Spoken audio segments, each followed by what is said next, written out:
Good morning, students.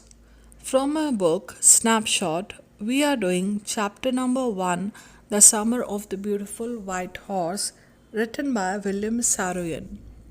This story revolves around two poor Armenian boys, Murad and Aram. They are members of the Groglanian family. The hallmarks of their tribe are trust and honesty. Let's continue with the land by land explanation of the chapter. Murad, I said, where did you steal this horse? Leap out of the window, he said, if you want to ride. Now, Aram is suspicious of Murad. Why? Because the tribe is very poverty stricken. They do not have enough money to buy to get food for their bellies. So, buying a horse is altogether just a dream. So he is suspicious that might be Murad has stole the horse. So he questions him straight that where did you steal this horse? Now Murad, rather than giving an answer to the straight question, he says to him that you jump out of window if you wish to ride. It was true then, he had stolen the horse. There was no question about it. He had come to invite me to ride or not as I chose. Now Aram, who is a boy of 9 years old, he comes to the conclusion that Murad has stolen the horse. And Murad came to Aram because he knew that even Aram has a desire to ride a horse and even he longs to have one. So he has come to invite him if he wishes to ride. Well, it seemed to me stealing a horse for a ride was not the same thing as stealing something else, such as money. So now Aram is giving his opinion what stealing is. What is this whole idea of steal? What is stealing all about? So he's saying if somebody steals some money, then it is actual stealing. But if somebody is into stealing a horse with the idea to ride it, it is not stealing at all. For all I knew, maybe it wasn't stealing at all. So, if somebody wants to fulfill his desire to ride a horse and steals one to fulfill his passion, then it is not stealing. This is what Aram's opinion are about stealing. What actually stealing should be called. Stealing a money is stealing, or stealing a horse to fulfill one's passion is stealing. If you were crazy about horses the way my cousin Murad and I were, it wasn't stealing.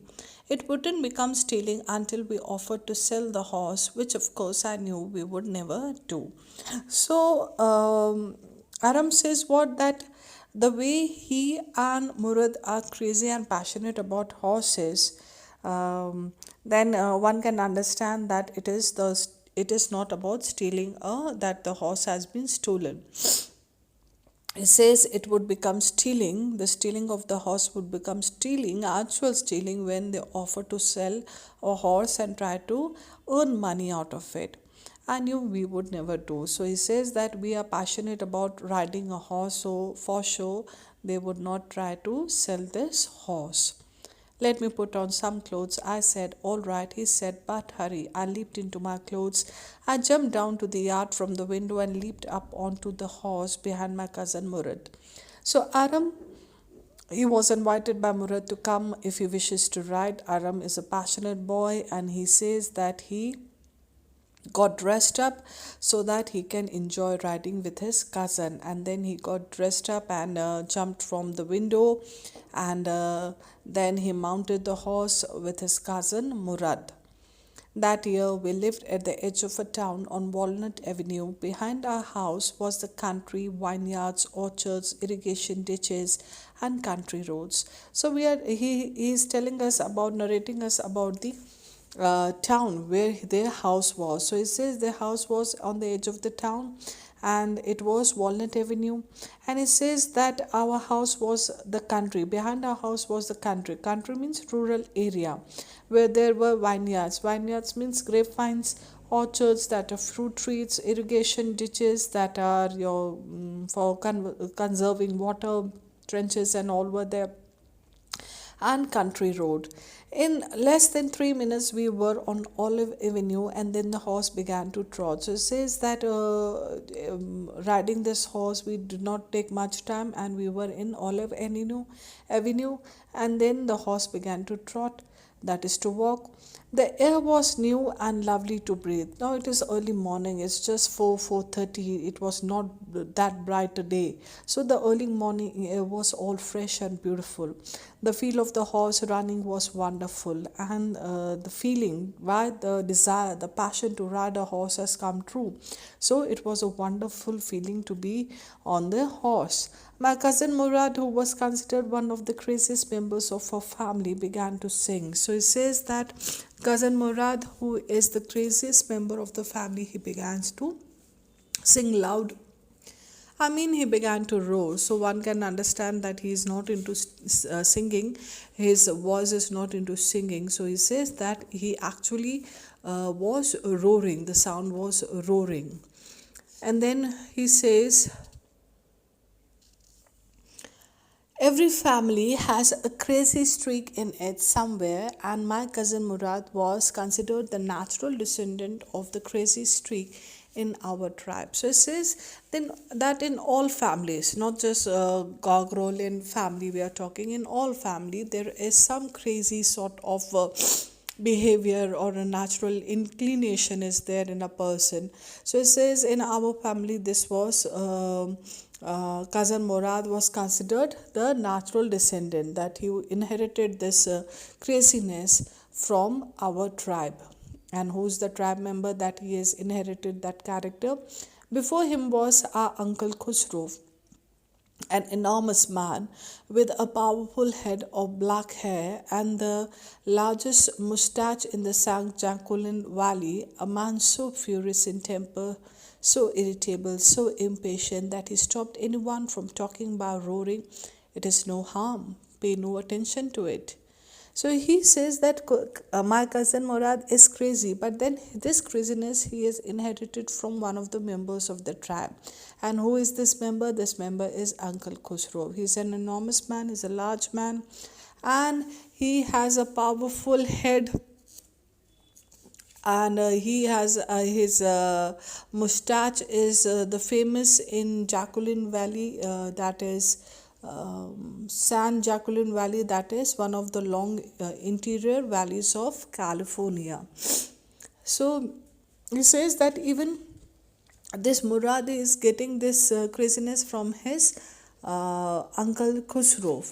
And what he says that Uncle Khusro was a furious in temper, that is violent in temper, and he's irritable, he's impatient. So you can't predict Uncle Khusro's behavior, you can't predict his actions, and he's such sort of a person that he gets easily irritated, and he did not have patience to hear other people. So he is an eccentric person altogether. So he says that if he stopped anyone from talking by roaring, "It is no harm, pay no attention to it." So he can stop people from talking, he can silence them by shouting that it is no harm, pay no attention to it. But then this person, when we talk that he is irritable, he is crazy, he is impatient, that does not mean he's a bad person, he's a bad man. No, he is good at heart. That was all, no matter what anybody happened to be talking about. Once it was his own son Arak running 8 blocks to the barber shop, where his father was having his moustache trimmed, to tell him their house was on fire.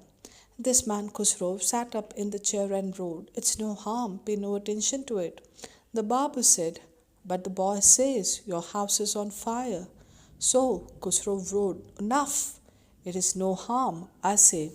So Aram is giving us an incident, narrating an incident, that how irritable, how easily he gets irritated. And he says, and he's narrating an incident that Uncle Khusro was getting his mustache trimmed, and his son, that is Uncle Khusro's son, comes running to him. Arak comes running to him, announcing that the house is on fire. And Uncle Khusro announces, pay no attention to it. So Baba felt maybe that he did not hear, so he repeats the same thing again, that your son says that the house is on fire. And he silences the Baba, shouting on him. I said, pay no attention to it. My cousin Murad was considered the natural descendant of this man, although Murad's father was Zurab, who was practical and nothing else. So, Aram tells us that this sort of craziness that Murad is having, this he is having from Uncle Khusro. Though Uncle Khusro and Murad have no blood relations, Murad is a son of Zurab, and Zurab is a simple person. He's a simple man. He's a practical man. That's how it was in our tribe.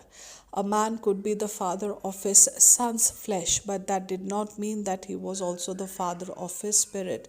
So the writer says what, that though Murad is altogether an image of his father, but then he did not have the characteristics of his father. He has got this characteristic, his this inclination from Uncle Khusro. The distribution of the various kinds of spirit of a tribe had been from the beginning capricious and vagrant. So it says this is what happens in their tribe, this is what they have seen or noticed in their tribe, the Gragololian tribe, that they are capricious, that is showing sudden changes in mood, and vagrant, that they are unsettled and wanderers. We rode and my cousin Murad Singh. So he again comes, Aram again comes to the story that they are riding on this horse and Murad is singing. For all anybody knew, we were still in the old country where, at least according to some of our neighbors, we belong. So it says that we were riding in this old country, that is the rural area, and we let the horse run as long as it felt like running, and we just enjoyed riding on the horse, and the horse was also enjoying the morning while it was running. At last, my cousin Murad said, get down, I want to ride alone. Will you let me ride alone? I asked. That is up to the horse, my cousin said. Get down. The horse will let me ride alone, I said. So Murad instructs Aram to get down the horse because he wanted to enjoy riding alone. So Aram wishes, even he had a desire to ride, so he questions that, will you allow me? So Murad says, it's okay with me, but then it depends on the horse whether the horse will allow you. But then Aram is very confident and says that yes, horse will let him ride.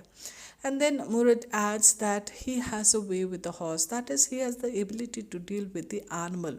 Well, I said, any way you have with the horse, I have also. For the sake of your safety, he said, let us hope so, get down. So Aram, who is a boy of 9, he says, even I have a way with the horse, though he had never sat on the horse. It was the first time. So he says very confidently, even I will handle the horse. Then Murad again instructs him to get down and ride so that he can enjoy riding. But Aram says, all right, I said, but remember, you have got to let me try to ride alone. So Aram wishes that Murad allows him to at least try once to ride alone. I got down and my cousin Murad kicked his heels into the horse and shouted, Wazir, run. So Aram gets down and Murad, who is already on the horse, he kicks his heel into the horse and he shouts to the horse to run, that is Wazir, run.